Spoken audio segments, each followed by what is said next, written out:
I looked it up. A year ago on this date, August 4th, the Chiefs were 6 days away from their preseason opener. You guys remember who that was against?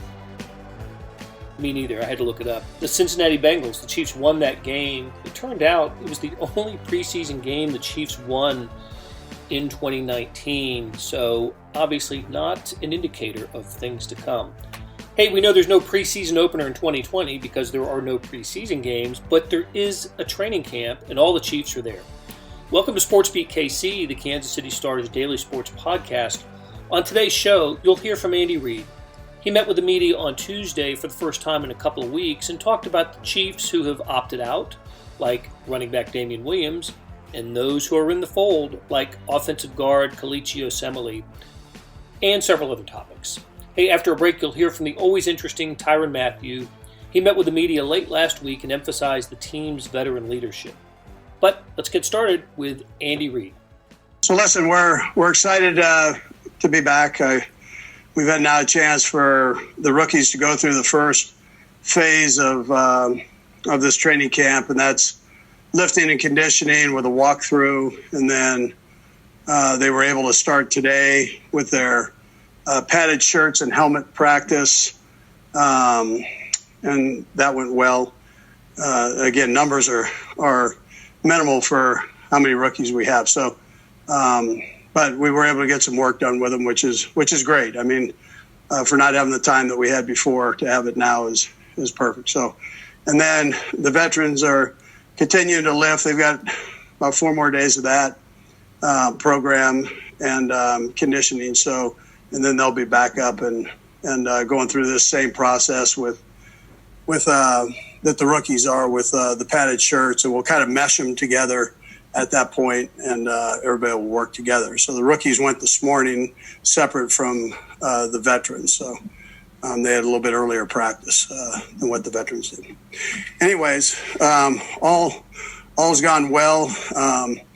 Damien Williams, I think we're all aware of that. We haven't met since then, but most of all, we wish his mother the best, and she has suffered right now, and for Damien to take the time to be with her, I think that kind of explains it right there. So we're all with him as he works through that, and I think that kind of catches us up transaction-wise where we're at. So, anyways, with that, time's yours. Let's go to Adam Teicher. Go ahead, Adam. Hey, Andy, how you doing? I'm doing good, Adam. Thank you. Good. Andy, do you have any plans to quarantine Pat or Chad Henne or Matt Moore or any of your quarterbacks? And if so, what's that going to look like?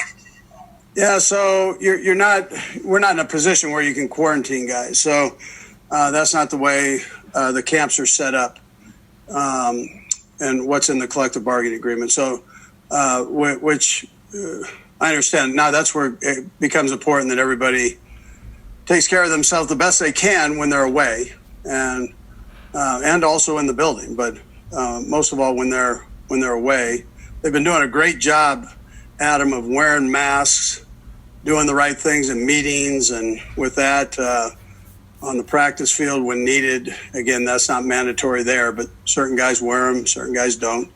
But I'm going to tell you, the guys have been so diligent about it, and they remind each other about it. Our players committee has been phenomenal with it, so reminding guys in their positions.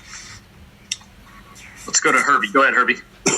Hey, good morning, Coach. How are you doing? Hi, Herbie. Good morning. Hey, 2 questions here for you, Coach. With the opt-out deadline being pushed back to the end of the week, Thursday or Friday, according to numerous reports, how much do you anticipate other players electing to go that route as far as discussions you've had with them? And then the second question, Osemele, what is he giving you at the guard position or even along the offensive line, and how do you project using him? Yeah, so as far as opting out, that's at the player's discretion. I mean, I don't know, and that's not because I don't communicate with the players. It's just that that's a personal thing for them, so I don't interfere with that. As far as Osemele goes, I sure like him, and we had him in the Pro Bowl one year, and I liked him there as a guy, and I'm glad he's with us. So it builds a depth for us in competition, and Herbie, as you know, that generates good offensive line player or any position play when you have that kind of competition. So Andy Heck works all those guys in, so he keeps a rotation going, and they're all kind of interchangeable there. The way Andy does it. Let's go to Nate Taylor. Go ahead, Nate. Hey, Andy. Good to see you this morning. Hey, Nate. Yeah, likewise. Because you guys won't have preseason games this year, I'm just wondering how much you had to sort of adjust your training camp schedule as you ramp up to the scheduled home opener. How much will that affect line play position, both on offensive, defensive end? And then secondly, because you get more men at the offensive line position, just how do you think Andy Heck is going to rotate those guys in when you know you're not going to have an opponent to sort of look at from film-wise to suggest who should be the starter for opening day? Yeah, so we'll get a feel on that. And in particular, when we've brought in a couple of veteran players, and then obviously we got a couple of young players that we like to. But we'll be able to tell. The thing, you got to flash back to your college days, and that's kind of how this is going to be at the start, I think, when you look at it. So you're not going to have an opportunity for preseason games, but that's okay. That's everybody. I think the league's done a nice job, along with the union, on building up ramp-up days for the guys. Not only once we put the padded shirts and shells on, we go 2 and 2 on those. But also when we start in pads, they're actual ramp-up days, so it's a shorter period of time on the field. And then it gradually gets up to what the CBA rules are, which is 2.5 hours on the field. So, I think that's a positive. We've got plenty of practices. That's one thing we do have in order to evaluate and for our guys to get into where they're comfortable playing shape. So I think it'll all work out well. I still think it's going to be a good product on the field for the fans, and it'll be good to get to that point. So, down the road here. Let's go to Pete Sweeney. Go ahead, Pete. Morning, Coach. Thanks for taking some time with us. I was curious. I know that the team is with Damien off the field. It does leave a big vacancy on the field just because this was someone you guys named the starter last year. And I just was curious, are you going in the direction of Clyde? Is it something you're still figuring out? And then when it comes to Clyde, what if he is the guy, what makes you think he'll be ready for this type of task as a rookie? Yeah, well, we're gonna get Clyde ready to play, and he's gonna get ready to play. But we're lucky that we have a pretty good nucleus of running backs there. So we're not in. Listen, it'd be great to have Damien, but on the other hand, I think if you have to pick a position where you've got some talent, that's a position that we can work with, and we're in a pretty good position. I think Brett and his guys did a great job with that, kind of stockpiling that position. But for your answer with Clyde, we're going to get him ready to play, and he's wired that way. The more you guys get to know him, and ladies, the more you get to know him, I think you understand his maturity and kind of how he's wired. Yeah. Let's go to Sarin Petra. Go ahead, Sarin. Coach, thank you for the time today. I'm curious, what's your reaction when you see what's going on with Major League Baseball, how they're really struggling? And are there ongoing conversations that you're having? I know how much you were a part of trying to get everything set up to be as safe as possible, but do you look at it? Are you talking about flying in, flying out day of games to minimize where you're going? And is there baseball seems to be now looking at shifting to a bubble for their postseason? What kind of bubble talk, if you could tell me as well, and why you did or didn't go, and whether or not that would be a possibility for the league? Yeah, so I think baseball did a good job of they figured that something like this possibly could happen. So the way they set that up, I think they did a good job with it. Likewise, I think our league has. I mean, we're in a position where you don't want guys to get you don't want coaches to get this, but there's a chance that happens, and then you've got to adjust and you've got to move. As far as the bubble at the end for the playoffs, I can't answer that. I think, we just see how things are going, and the league will. I mean, I'm not going to do this, but the league will monitor that as we go. But I think baseball kind of built into theirs, anticipating something like this possibly could happen, and then be flexible with it. Let's go to Sam Mellinger. Go ahead, Sam. Hey, Andy, thanks for the time. Yeah, Sam. What I was wondering about is kind of along the same lines of what Tyrann just asked you, but does that give you any hesitation, what you've seen in baseball, what you guys are trying to do, and what gives you confidence that what you guys are going to do is going to be more successful than what baseball is seeing right now? Yeah, well, like I said, we've got things programmed in, a plan in case it does happen. I mean, the league has built that in. We tried to do the same thing with the roster. But this is, Rick said it initially, this is there's an unknown, right? We don't, you can't see this thing. And you don't know who it's going to affect, but we've all got to stay flexible with it. And as long as we do that, and I think as long as the coaches and the players do the best they can, to wash their hands and keep the mask on and social distance, and then do that same thing in building and out of building, I think, you can make this thing happen. So, and then we'll just see. We'll see how it goes. Just tell me you're not at like Yellowstone Park right now. Just tell me that. You look like you're on a nice ride right there. Yeah, I wish. No, we are on our way back home. We're taking full advantage of the work from home policies here. All right. I'm not driving. I see that. All right, guys, let's go to Vahe. Vahe, go ahead. Hey, Andy, good to see you. Likewise, Vahe. This might seem like ancient history to you now, but I wonder if after the Super Bowl, it can point to one particular sort of quiet moment of we did it that was where you just stopped and appreciated it. And related to that, I just wonder what the difference feels like between the burn you guys had after last season losing to the Patriots and what you come in with this feeling. Yeah, well, I think in both cases, we have a team, and Brett, my hat goes off to Brett for the job that he did, but we have teammates that like each other, like being around each other. The coaches like being around the guys. So we've had that atmosphere here for a couple of years now. Not that we didn't before, but you're asking me about the 2 years. But so I haven't noticed a lot of difference there. I think Vahe, kind of having been through this, once you get there, you want to get back. And so that's well and good. But you got to go through the process. And I think they all know that. And they're working hard right now. And so what you do is you go off of those indicators and response. Are the coaches working hard? Are the players working hard? That's most important right now. And I see that. So that's got to continue now throughout. And heck, there are going to be some up and downs, right? That's how seasons are. It happens in games. It happens during the season. And you got to work through that and stay positive and work to get better every day and every week. So that's kind of where our emphasis is right now. And I haven't seen anything that has retracted me or my feelings on that they're not willing to work. Let's go to Mick Schaefer. Go ahead, Mick. All right, we're going to come back to you, Mick. Let's go to Karen. Go ahead, Karen. Hi, Coach. How you doing, Karen? Great to see you, sir.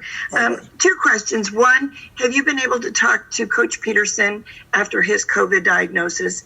And the other thing is just when you do start preparing for contact, besides breathing on each other on the line, there's sweat, there's blood, what kinds of things are a step up in protection that we can expect to see once the season gets going and there's contact there? Yeah, so I think what the league has said, it's a contact sport, and I would just again reference back to them. It's a contact sport. We're going to try to limit. I think you try to limit the amount that you have there, although you got to practice it. So, and then take as safe measures as you can with it. So Oakley's come out with some different things that the players will experiment with, and whether they like it or not, they can experiment with it and put it in that position. But, we're going to do the best we can with the situation. So. All right, guys, we've got time for a few more here. We're going to go Harold, Matt Derrick, and then Matt McMullen. Go ahead, Harold. Hey, Andy, hope you're doing well. I wanted to ask you, I saw the visuals of you guys wearing the face shields while you're out at practice. I wanted to know how that's going for you. And Eric Bieniemy was too. We just see the images. It seems a little goofy at first to see, but how's that working out for you? And also, if there's anything that DeAndre Washington told you about Patrick Mahomes that you didn't know in your time that you spent with him. Yeah, so I'll start with the first one. If you're a beekeeper, you'd feel real comfortable. So with the mask on, it's one of those things. It is different. You have players and coaches really once you're on the field. There's no necessarily regulation on them. You'll see all the coaches with some kind of either a mask on or a shield, sometimes both. And so that's the way we're rolling. And as a staff, and then your other one was, I'm not sure. Finish the second part of that. Go ahead. The DeAndre, you kind of anything DeAndre has told you about Patrick that you may not have known since they both spent time at Tech together. No, they're no, neither. I haven't talked to either one about it. So yeah, either. Let's go to Matt Derrick. Go ahead, Matt. Hey, Coach. Good morning. Circling back to Clyde Edwards-Helaire, a week or so ago, he told us that picking up the playbook had been really easy for him. How much of that points to his high football IQ, and how much of that is, rookies not really getting a chance to get on the field in the offseason and really, see what the NFL is? Yeah, so I think the virtual party took it serious and studied.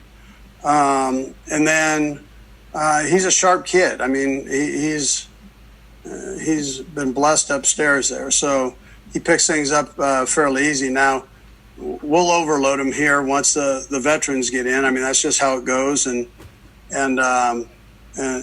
we'll see how he does. I wouldn't expect anything different than what I've seen now. He's a proud kid that wants to make it right and is willing to work to do it. So he on and off the field, which is important.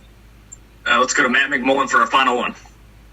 Hey, Coach. It's obviously been a very unique offseason, obviously, with working with these guys virtually. But as a coach, you finally get to work with these guys in the building one-on-one. Just how excited are you as a coach to be able to finally do that? Yeah, so it's great to have them back. I mean, I like the energy that they have. Like I said, they like being around each other, which is important. And they're willing to work. So they've been with Barry most of the time with the lifting and conditioning phase, but the times that we've had them in meetings and then for the walkthrough, they've been great. And then to have the rookies today actually be able to put a helmet on was kind of fun to watch. They moved around pretty good, even though the numbers we don't have a lot of bodies out there, but they sure worked well. Hey, it's Blair. We have a special subscription offer for SportsBeat KC listeners, unlimited digital access to the Kansas City Star's award-winning sports coverage. Sign up now for 1 year of Sports Pass for access to all the sports news, features, and columns presented on the kansascity.com site, and it's only $30. That's a 40% savings off our regular rate. Your subscription will automatically renew after the initial term at $50 unless you tell us to cancel. Your subscription helps support the sports coverage of kansascity.com and the Kansas City Star, and that support has never been more important. Please visit kansascity.com/SportsBeatKC offer to get this special offer. And as always, thanks for listening. Started with Bob Fesco. Go ahead, Bob. Hey, Ty, what's up, my man? How you doing? Hey, how you doing? Good. Good, man. Hey, what were your thoughts when you saw that Pat was rated as the fourth best player in the NFL by the players yesterday? I couldn't believe it. I'm not that surprised. When players are voting for these things. So, and Pat has been, handling his business since he's gotten the league. So maybe he don't have that many fans in the league, but I'm sure he's motivated. I know a lot of his teammates are motivated as well. We all feel like he's not only the best player in the NFL, but one of the best teammates as well. Let's go to Sam McDowell. Go ahead, Sam. Hey, Tyrann, what's up, man? Hey. Just wondering, you've now been in the facility. You've seen all the health and safety protocols. I know you guys are in a completely different locker room. I wondered if you could just touch on just the oddity of the setup. And also, I saw that you said you wouldn't blame anyone for opting out. Was this an easy decision for you to come back, or did you really have to weigh some things? Well, I love football, so, it'd be hard to kind of pull me away from the game. But I'll probably say this, since being in the facility, we're kind of like in our own bubble, so to say. I feel like Rick and, Chiefs, Mark, Clark, all these people have really, taken the time, and put some money into this to where, they're providing us with the things we need to kind of avoid each other when we can. So I think, and then a lot of this is going to fall on us just being responsible as well. Once we leave from outside the facility, I think that's going to be the big thing, especially with younger guys. So I'm more than sure I'll be preaching that all season, just trying to keep everybody, focused. Let's go to Ruth Biggest. Go ahead, Ruth. Hi, Ty. Wanted to find out two things real quick. One, where you're at with the whole vote movement that you spoke about earlier. And then the second is you're always doing such great stuff in the community. Wonder, what you're looking at, lay of the land as we move into season. Yeah, well, I feel like as far as the voter registration, I feel like the conversations, we've had with Clark and Mark has been going really well. I look forward to seeing us, really begin to impact the community, especially here in Kansas City. I'll probably say aside from that, my foundation, we've teamed up with When We All Vote, was really as a universal program to kind of bring awareness to voter registration, getting people in certain communities to start voting and trying to make that cool again. Let's go to Herbie. Go ahead, Herbie. Hey, Tyrann, how you doing, man? Good. Hey, I want to follow up on Bob Fesco's first question there on the NFL top 100 list. Obviously, that process starts during the regular season. You all get your ballots, and then you turn it in at the end of the year. But what would you do to change that? Because obviously, everyone knows what Lamar Jackson was doing, but I think a lot of that gets lost in this voting process. Yeah, I feel like a lot of guys, we don't watch that much TV, so when we do, we can kind of get caught up into whoever ESPN is saying is, having a really good season. And, to kind of be honest, most of the times when we vote for this is after practice and we don't really want to be there. And so guys are kind of looking at each other, look like, hey, who's having a good season? And so we're just kind of putting names down. I'll probably say, obviously you want to continue to keep the players involved with that. I think it's fun for the game. Obviously not everybody likes where they get ranked at. But I think that's part of it. I'd probably say I wouldn't change anything about it. I'll just probably get that list to the players before practice. That way they can actually, think about who they're voting for. Let's go to Matt McMullen. Go ahead, Matt. Hey, Tyrann. Hey. You've been preaching this all off season, but now that you're actually here at the facility, you're at camp, you're with the guys, how do you make sure that the guys aren't complacent with winning it all last year, that you guys are hungry for another title this year? Well, I think it just starts with, obviously guys like Patrick, myself, Frank Clark, just setting the tempo. Obviously, I feel like, I'm extremely motivated. Obviously, I feel like it's so much more that we could really achieve on an individual level, on a team level. I feel like defensively, we still aren't, talked about in the breadth that I would like. So I'm extremely motivated to kind of keep my guys chipping away at it. And we're constantly trying to set a standard that everybody's going to respect. And so I'm hoping the young guys that we added and some of the veterans we've added could kind of, help bring, that swagger to the room. Let's go to Nate Taylor. Go ahead, Nate. Hey, Tyrann, thanks for doing this, man. Good to see you. I know that because you have children, much like some of the guys who have decided to opt out, you have to put that as part of your equation as to how you're going to handle this when you leave the facility. I just wonder what your plan is and what the team has sort of explained to you about how to keep both you and your family safe throughout this process once you leave sort of the Chiefs bubble setup. And then my second question is, because of what we saw from a facility setup yesterday, just how interesting is it, or how different and unique is it to see sort of the defensive meeting room in the stadium where you guys have to be spread out, but it might be one of the few times you guys can't congregate in some manner during this pandemic? Yeah, I think the most important thing, especially once we leave, the building, is just prioritizing, understanding, what's our responsibility, not only to ourselves and to our families, but to our teammates. So, obviously you want to, if you have a job and you have the opportunity to go make your money, then you should go do that. But you should go straight home afterwards. You really shouldn't, leave your home, especially without a mask.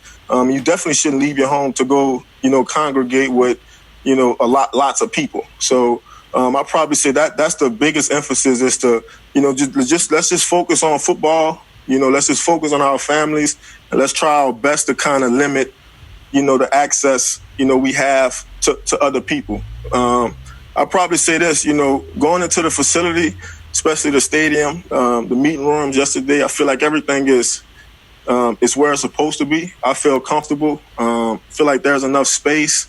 Obviously, you kind of get lost looking for people sometimes in a room. But other than that, for me, it's hard to complain. I'm really, really happy. I'm excited. I feel blessed. I feel fortunate to be standing here, to have this job, to be making the money I'm making. So I'm not really in a position to kind of point fingers, tell people this and that. I'm reluctant. I'm happy, grateful. Let's go to Greg Eklund. Go ahead, Greg. Hey, Tyrann, how you doing? I wanted to ask you, because before you came to Kansas City, you were with Houston, and everything in the opener, that's the target. Houston is the opener.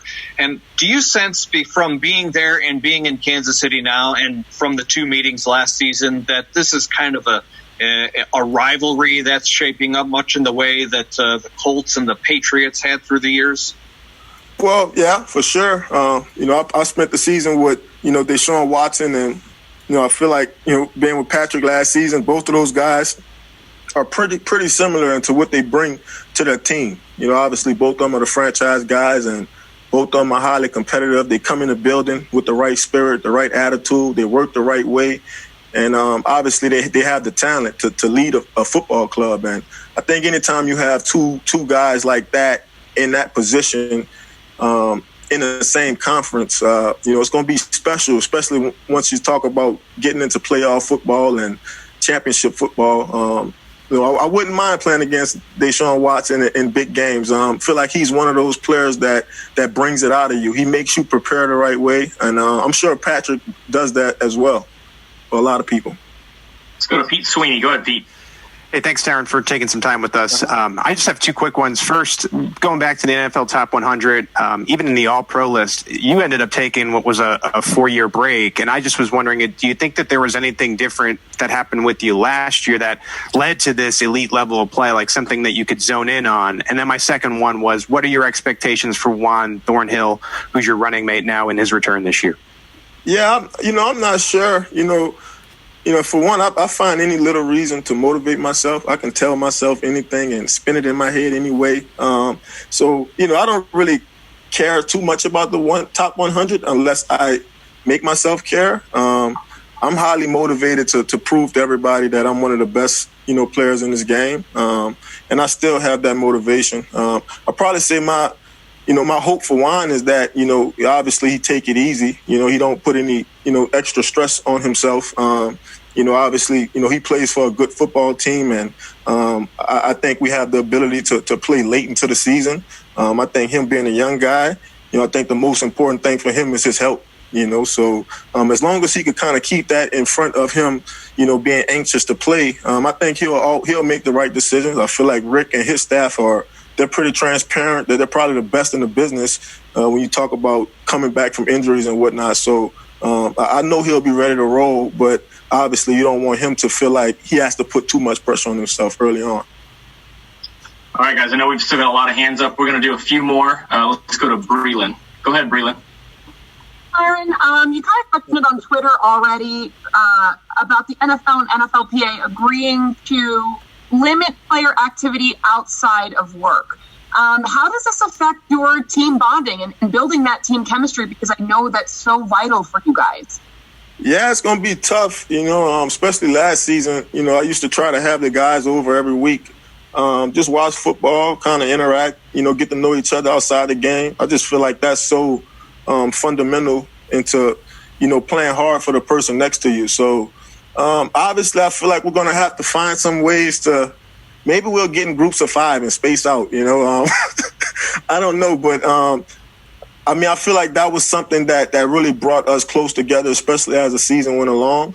And obviously it'll be a big adjustment. It'll be a big transition not having that. We just have to find other ways to kind of get it out of each other. All right, we're going to go Steve, and then we're going to go to Adam to close it out. Go ahead, Steve.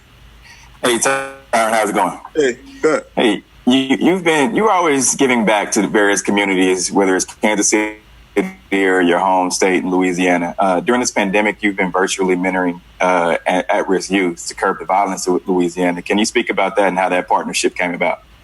Yeah, it's been that has actually been pretty cool, man, to partner with the Truce program, who already does a lot of work in the inner cities in Louisiana, especially with violent kids that have behavioral issues. And so for me, it's just me being an outlet for them. And I was grateful for the opportunity to partner with Truce. A lot of these kids, they know me. And for them, they've been able to kind of see my whole life kind of grow up right in front of their eyes. So they know that it's possible. And I think for me, it's just about, sharing my experiences with them. I come from the same place as them. I've made some of the same mistakes they made. I think they don't have enough people in their life telling them that they can do something. And I think, I just want to be one of those people. So I'm looking forward to continuing to have that program and also getting more kids to register us and join. Okay, go ahead, Adam. Close us out.